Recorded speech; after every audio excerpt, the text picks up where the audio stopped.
Bom dia, o sol já nasceu lá na fazendinha. Acorda o bezerro e a vaquinha, e já cocoricou dona galinha. Levanta, que o cavalinho já pulou da cama, e o pintinho tirou o seu pijama, e o porquinho já caiu da lama. Lá na fazendinha é manhã, deixa de mãe e vem pra cá, que o sol raiou e agora é hora de estudar. Bom dia, meus amados do 8º ano da escola Promove, 8º A e 8º B. Que galera bacana, que eu tô com saudade de vocês, meus amados idolatrados. Salve, salve. Meus amados, hoje nós teremos a nossa primeira aula de filosofia, né, da disciplina que é amiga ou tem amor pela sabedoria, filosofia. E nós hoje vamos falar, meus amados, do renascimento cultural, né? É um período onde o pensamento da humanidade passa por uma mudança muito grande, muito significativa, e vai mudar os rumos da humanidade, certo? Pois é, no período da Idade Média, meus amados, houve 3 grandes períodos do pensamento, da história do pensamento na Idade Média, né? O primeiro é a patrística, filosofia dos padres, que a gente estudou há um tempinho atrás. O segundo é a filosofia escolástica, que também é uma filosofia religiosa, né? Católica, cristã. E o terceiro é o renascimento cultural, que a gente vai começar a tratar hoje. Pois é, nos 2 primeiros momentos, meus amados, tanto Santo Agostinho, que foi um dos nomes mais importantes da filosofia patrística, né, quanto São Tomás de Aquino, Pedro Abelardo e outros, né, que são importantíssimos na filosofia escolástica, eles criaram uma filosofia para defender a fé cristã, né, justificar racionalmente a fé cristã, dar uma justificativa racional na crença em Deus, né? Ou seja, eles tentavam explicar que a crença em Deus não era só uma questão de fé, mas era uma questão também de inteligência e razão, como realmente eu creio que a fé em Deus é uma questão de inteligência também, de razão, assim também como uma questão de sentimento de fé, né? Mas deixando de lado o que eu penso e voltando para a filosofia em si, né? Então, esses pensadores viveram em períodos diferentes, evidentemente, né? Mas eles lutavam contra as heresias, a difamação da fé cristã, né?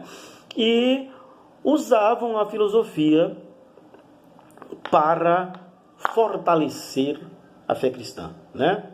Tanto Santo Agostinho quanto São Tomás de Aquino, eles recorreram à filosofia grega antiga, evidentemente, e transformaram essa filosofia antiga grega cristianizaram essa filosofia, né? Deram um tom cristão tanto na filosofia de Sócrates quanto de Platão, quanto na filosofia de Aristóteles, certo? Muito bem. O pensamento vigente nesse período, no primeiro período, nos 2 primeiros períodos do pensamento da Idade Média que eu falei, né? Da patrística escolástica, o pensamento vigente nessa época era um pensamento onde vigorava o teocentrismo. Teos, Deus. Centrismo no centro. Então Deus estava no centro de todas as coisas. Significava que tudo convergia para Deus, certo? Tudo convergia para Deus. Tudo era direcionado para Deus. Deus estava no centro de tudo. Então tudo que era feito tinha Deus como o eixo central de todas as ações e pensamentos humanos, né? Então, esse tipo de pensamento abrangia tanto a produção intelectual, quanto a política, quanto a cultura, e, evidentemente, praticamente também como a religião, né? Logicamente, né? Então, Deus estava no centro né? Era o personagem principal e inquestionável. São características do período medieval, né? A defesa da fé cristã, as verdades são reveladas por Deus, né? O dogmatismo, ou seja, o que é um dogmatismo? É uma verdade inquestionável. Existem dogmas que são inquestionáveis na visão da Idade Média, né? Por exemplo, a ideia do Pai, do Filho, da Trindade, a Santíssima Trindade, Pai, Filho e Espírito Santo são três e ao mesmo tempo são um. Isso é um dogma, né? Pois é, a Bíblia como verdade absoluta também era uma das características do período feudal, e a autoridade eclesiástica é representada pelo Papa, pelos bispos e pelos padres. No topo da autoridade eclesiástica estava da igreja, estava o Papa, bispos e depois padres, certo? Essas são características do pensamento do período medieval, certo? E esse pensamento, ele permeava a vida cotidiana das pessoas. Como eu já falei antes, né? Ele influenciava tanto na produção cultural, como na produção intelectual, né? na política, sobretudo na vida social e também na religião, evidentemente, né? Pois é. Meus amados, o terceiro período em que eu falei, primeiro eu falei da patrística escolástica, o terceiro período foi renascimento cultural. Também aconteceu no período da Idade Média, mas ele vai mudar bastante o eixo do pensamento das pessoas daquele momento, né? Ele vai trazer uma forma diferente de pensar, né? Ele vai introduzir a ciência, né? No meio de toda aquela situação que estava acontecendo, ele vai introduzir a ciência e a tentativa de explicar racionalmente todas as coisas, certo?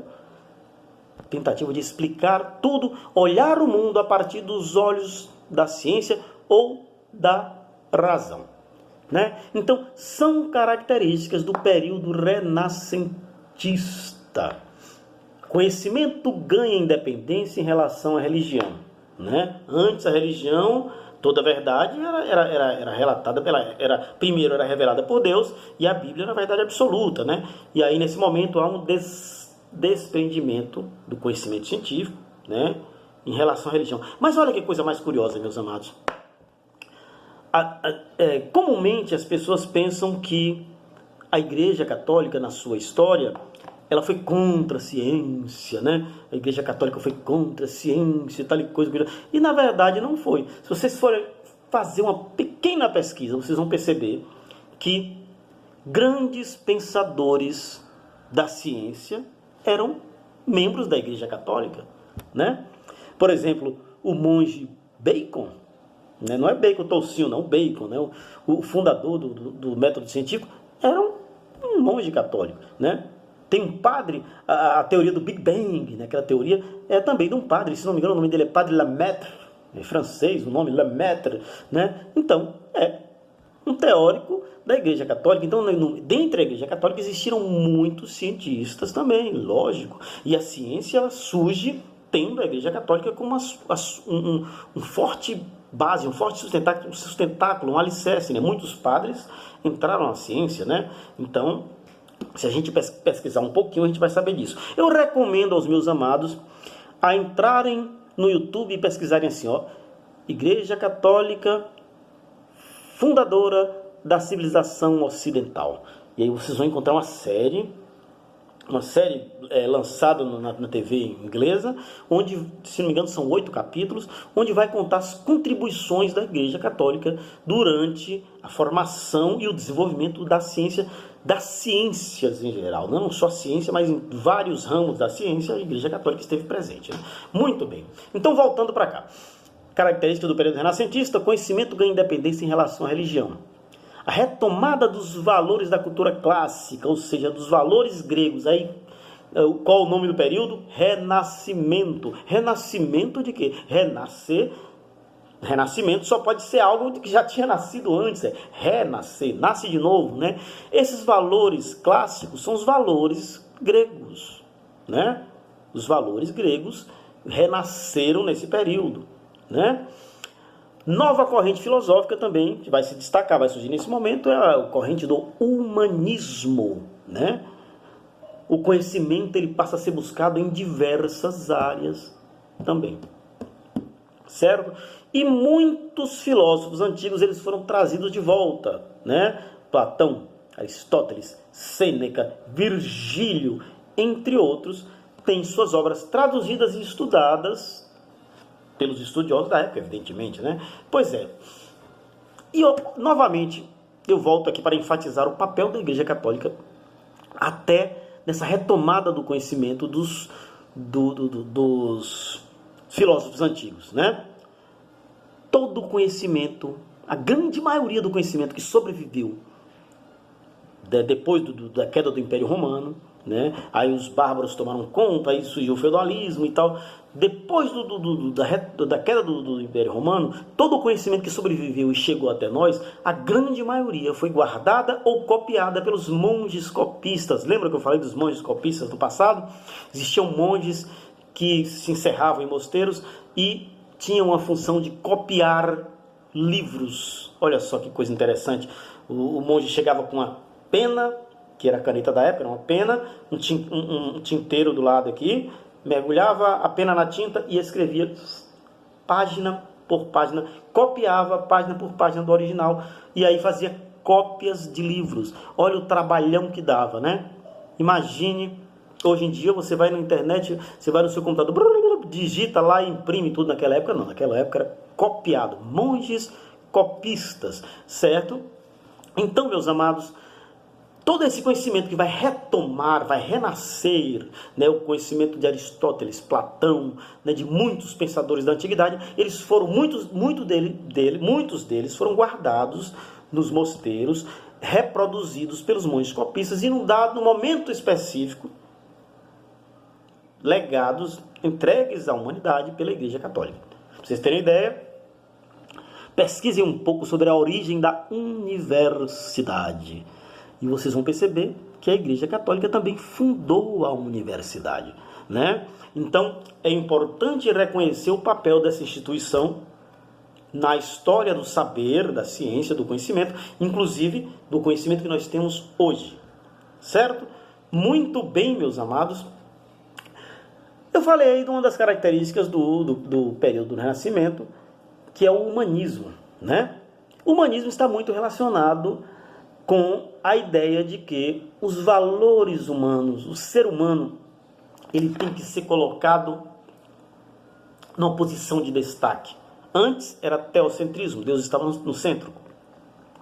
A partir daí, há uma valorização do ser humano, certo?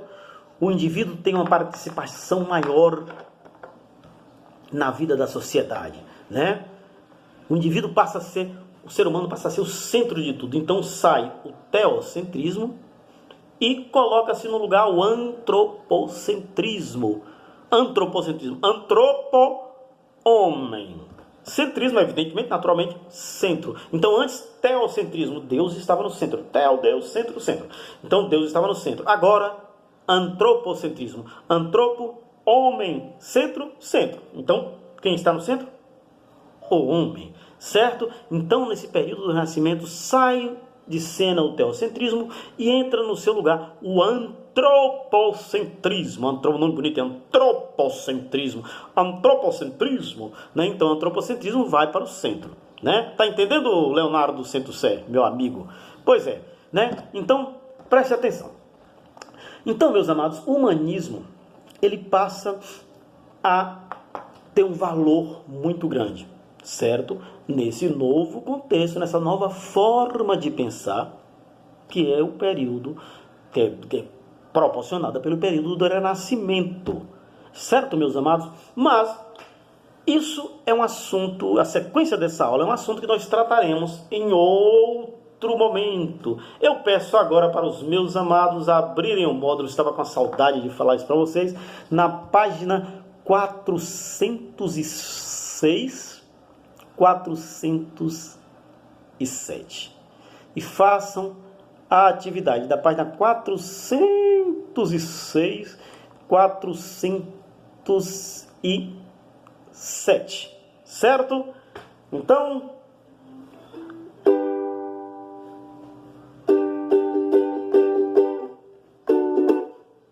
tchau, até a próxima aula. Deus abençoe a todos. Logo, logo estaremos juntos naquelas salas maravilhosas com os nossos queridos colegas ao lado. Estou com muita saudade de vocês, né? Logo, logo estaremos juntos. E logo, logo começa o Campeonato Brasileiro, onde nós flamenguistas seremos campeão novamente, né? Não vai ter Palmeiras, não vai ter Botafogo, Fluminense, Corinthians, Cruzeiro. Vai ser Flamengo novamente. Então, até a próxima. Tchau, até a próxima. Deus abençoe a todos.